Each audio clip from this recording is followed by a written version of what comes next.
अस्सलाम वालेकुम दोस्तों पाकिस्तान और वेस्ट इंडीज के दरमियान जो T20 सीरीज थी वो इख्तिताम पजीर हुई और अब जो पाकिस्तान का अगला सफर है वो ट्राई नेशन सीरीज और एशिया कप 2025 का है, जिसके लिए जो पाकिस्तान का T20 स्क्वाड है एशिया कप को लेकर वो लगभग फाइनल हो चुका है। 16 रुकनी स्क्वाड यानी 95% आपको वही स्क्वाड नजर आने जा रहा है जो मैं आज आपके साथ शेयर करने जा रहा हूं। 16 रुकनी स्क्वाड एशिया कप 2025 के अंदर।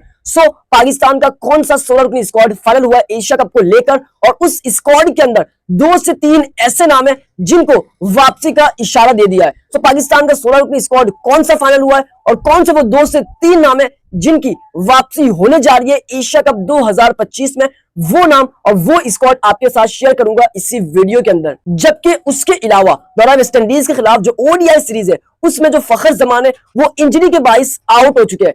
अब फखर जमान की रिप्लेसमेंट क्या होगी? 2 नाम सामने आए जिसमें से एक नाम कंफर्म और फाइनल हो चुका है और दौरा वेस्ट इंडीज के खिलाफ वही एक नाम आपको खेलता हुआ नजर आएगा। फखर जमान की रिप्लेसमेंट क्या फाइनल हुई है, कौन सा एक ओपनर फाइनल हुआ है वो आपके साथ शेयर करूंगा और फखर जमान कब पाकिस्तान टीम को ज्वाइन करेंगे, क्या वो एशिया कप से बाहर हो गए या नहीं, इसको लेकर भी आपके साथ शेयर करूंगा कि आखिर फखर जमान कब फिट होकर वापस आएंगे। उसके अलावा जो बाबर आजम, मोहम्मद रिजवान और जो सलमान मिर्जा है उनकी वापसी पर एक बहुत बड़ा फैसला हुआ है। क्या बाबर आजम, क्या रिजवान और क्या सलमान मिर्जा ये तीनों एशिया कप में वापसी करेंगे या नहीं, इनको लेकर क्या फैसला हुआ है, एक बहुत बड़ी गुड न्यूज है। वो आपके साथ शेयर करूंगा इसी वीडियो के अंदर। मगर आप तमाम फैंस से रिक्वेस्ट है कि आप तमाम फैंस इस वीडियो को एंड तक देखना ताकि आपको ये तीनों इंपॉर्टेंट खबरों के बारे में मालूम पड़ सके। लेकिन उससे पहले आप तमाम फैंस इस वीडियो को लाइक और इस चैनल पर जितने भी नए फैंस हैं उन सबसे रिक्वेस्ट है कि आप तमाम फैंस इस चैनल को सब्सक्राइब और बेल आइकन पर लाजमी क्लिक करें। दोस्तों सबसे पहले मेरा आपके लिए छोटा और सिंपल सा सवाल है, वो सवाल ये कि फखर जमान ओडीआई सीरीज से बाहर हो चुका है दौरा वेस्ट इंडीज के खिलाफ। उनकी रिप्लेसमेंट क्या होनी चाहिए, कौन सा वो एक ओपनर होना चाहिए जिसको पाकिस्तान के स्क्वाड में शामिल करना चाहिए दौरा वेस्ट इंडीज के खिलाफ, वो एक ओपनर आप लाजमी शेयर करें हमारे साथ। बट अब बात करते हैं सबसे पहले कि जो फखर जमान है उनकी रिप्लेसमेंट क्या होगी। दोस्तों आपको याद रहे कि जो फखर जमान है वो दौरा वेस्ट इंडीज के खिलाफ ओडीआई सीरीज से बाहर हो चुके हैं क्योंकि वो इंजरी का शिकार हो चुके हैं और तीसरे T20 में वेस्ट इंडीज के खिलाफ वो पाकिस्तान की प्लेइंग 11 का हिस्सा नहीं थे। अब फखर जमान की जगह रिप्लेसमेंट कौन करने जा रहा है? याद रहे फखर जमान की चैंपियंस ट्रॉफी से लेकर अब तक ये तीसरी या चौथी इंजरी है जो कि फखर जमान के लिए अब बहुत मुश्किलात पैदा कर रही है। बट अब फखर जमान की जगह कौन से 2 नाम सामने आए और एक नाम कौन सा फाइनल हुआ है वो आपके साथ शेयर करूंगा। सबसे पहले जो एक नाम सामने आया वो इमामुल हक का आया। याद रहे इमामुल हक आप सबको मालूम है लास्ट ओडीआई सीरीज में पाकिस्तान का हिस्सा थे और चैंपियंस ट्रॉफी में जब फखर जमान को इंजरी हुई तो उनकी रिप्लेसमेंट भी इमामुल हक से की थी। अब यही कहा जाए कि जो इमामुल हक है वो दौरा वेस्ट इंडीज के खिलाफ पाकिस्तान के स्क्वाड में शामिल हो सकता है ओडीआई सीरीज के लिए। मगर जो पाकिस्तान की मैनेजमेंट, पाकिस्तान की सिलेक्शन कमेटी है वो ये नहीं चाहती कि इमामुल हक वापस कमबैक करे क्योंकि इमामुल हक की कोई परफॉर्मेंस नहीं है। इसकी वजह से जो इमामुल हक है उनका नाम कट हो चुका है, वो फखर जमान को रिप्लेस नहीं करेंगे। अब जो नाम फाइनल हुआ है, जो नाम कंफर्म हुआ है वो आपको ओडीआई सीरीज में दौरा वेस्ट इंडीज के खिलाफ मैदान में नजर आएगा। वो नाम साहिबजादा फरहान है। जी हाँ, साहिबजादा फरहान ने डोमेस्टिक के अंदर ओडीआई फॉर्मेट के अंदर शानदार परफॉर्म किया है और वो टॉप का परफॉर्मर है और इस वक्त T20 में उसकी शानदार परफॉर्मेंस है, जिसके बायस ये फैसला हुआ है कि जो साहिबजादा फरहान है वो फखर जमान की बेस्ट रिप्लेसमेंट ऑप्शन है और इसलिए जो साहिबजादा फरहान है उनका नाम फाइनल हो चुका है, कंफर्म हो चुका है और इस वक्त साहिबजादा फरहान पाकिस्तान के साथ अवेलेबल है। तो ये साहिबजादा फरहान एक नाम कंफर्म हो चुका है और ये आपको दौरा वेस्ट इंडीज के खिलाफ ओडीआई सीरीज में नजर आएगा। अब आपने बताना है साहिबजादा फरहान बेस्ट ऑप्शन है या कोई और ओपनर होना चाहिए, वो नाम आपने लाजमी बताना है। अब उसके बाद बात करते हैं कि जो पाकिस्तान का सफर है अब ट्राई नेशन सीरीज और एशिया कप 2025 को लेकर है। अब जो सबकी नजरें वो एशिया कप पर है, लेकिन उसके लिए जो पाकिस्तान का T20 स्क्वाड है यानी एशिया कप का स्क्वाड वो लगभग 16 रुकनी स्क्वाड फाइनल हो चुका है और उसमें 2 से 3 ऐसे नाम है जिनको वापसी का इशारा दे दिया है यानी वो एशिया कप के अंदर वापसी करने जा रहे हैं। वो 2 से 3 नाम कौन से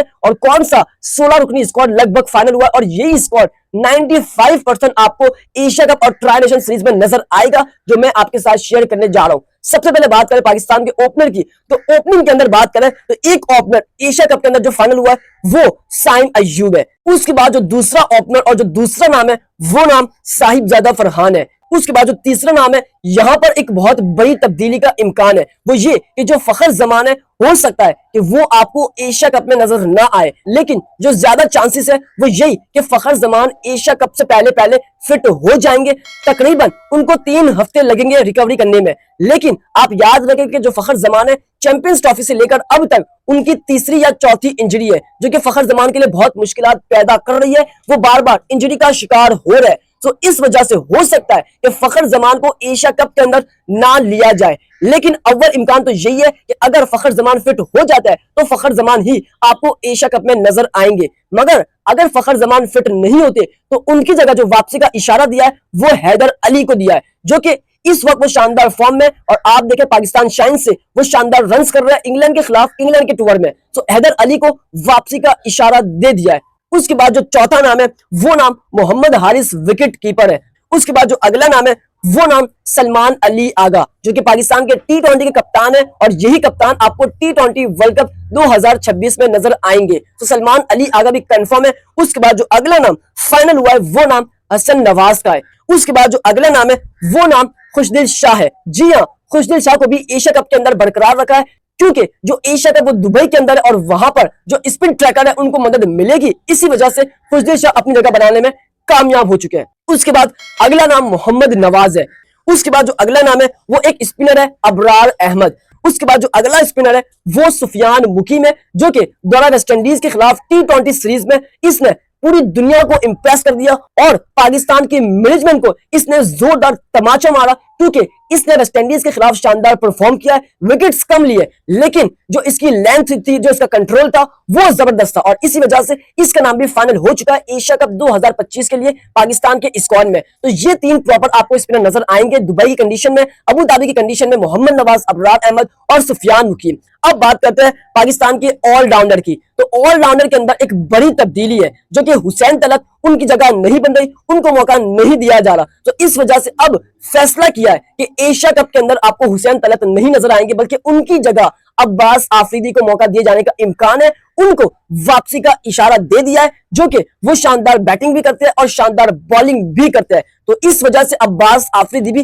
पाकिस्तान के स्क्वाड में आपको नजर आएंगे एशिया कप 2025 में। इनका नाम फाइनल हो चुका है। उसके बाद जो अगला नाम है वो नाम फहीम अशरफ है। उसके बाद अगला नाम हारिस रऊफ, ये आपको नजर आएंगे। उसके बाद जो अगला नाम है वो शाहिनशाह अफरीदी है। फिर अगला नाम हसन अली है, और जो आखिरी नाम है वो बड़ा इंटरेस्टिंग और बड़ा मजेदार नाम है, वो नाम सलमान मिर्जा है, जो दौरा बांग्लादेश के खिलाफ शानदार परफॉर्म किया। टॉप परफॉर्मेंस थी, टॉप बॉलर रह चुके थे, लेकिन उसके बावजूद उनको वेस्टइंडीज के खिलाफ इग्नोर किया। बट अब उनको एशिया कप के अंदर वापसी का इशारा दे दिया है। सो ये पाकिस्तान का 16 रुकनी स्क्वाड लगभग फाइनल हो चुका है, जो आपको ट्राई नेशन सीरीज और एशिया कप 2025 में नजर आने जा रहा है। सो आपने बताना कि पाकिस्तान के स्क्वाड में क्या और तब्दीली होनी चाहिए, किसको ड्रॉप करना चाहिए। आप अपना 16 रुकनी स्क्वाड हमारे साथ कमेंट बॉक्स में लाजमी शेयर करें एशिया कप को लेकर पाकिस्तान टीम का।